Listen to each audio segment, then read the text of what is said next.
आगे बढ़ते हैं। अमरोहा के हसनपुर वाक़े सुखदेव इंटर कॉलेज के मैदान में करेंगे अवाम से खिताब। सीएम योगी आज 4 अजला को बड़ी सौगात देंगे। लखनऊ में मुनक्किदा एक प्रोग्राम के दौरान नए स्कूलों का इफ्तिताह और संग बुनियाद रखेंगे। साथ ही फर्रुखाबाद में 196 करोड़ की स्कीमों का इफ्तिताह करेंगे। फर्रुखाबाद में सीएम योगी अवामी जलसे से खिताब भी करेंगे।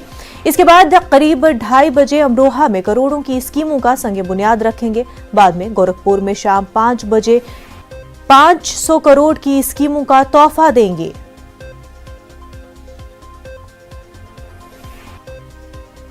कांग्रेस के सीनियर लीडर मीम अफजल ने मौजूदा हुकूमत पर तनकीद करते हुए कहा कि मौजूदा हुकूमत खवातीन को लेकर सिर्फ बड़ी बड़ी बातें कर रही है।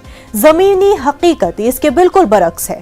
वहीं यह हुकूमत मुल्क में फसाद करवाना चाहती है, क्योंकि धर्म संसद के मंच में जिस तरह के बयान दिए गए उसके बाद साफ तौर से कहा जा सकता है कि बगैर पसपनाही के धर्म संसद के मंच से इस तरह के बयान नहीं दिए जा सकते हैं।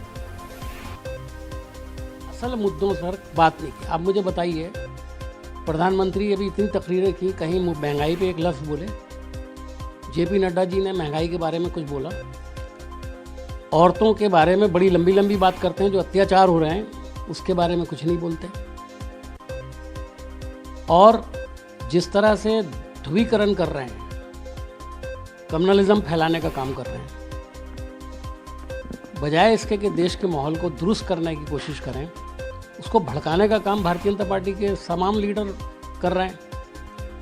धर्म संसद में क्या हुआ? आप क्या समझ रहे हैं? ये धर्म संसद बगैर सरकार की मर्जी का हो रहा है क्या?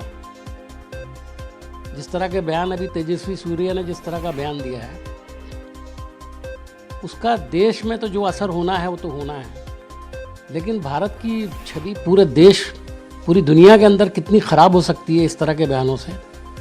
उनको शर्म आनी चाहिए। उन्होंने बयान तो वापस ले लिया, लेकिन एक बार ये भी कहना चाहिए कि मैं शर्मिंदा हूँ। अकबर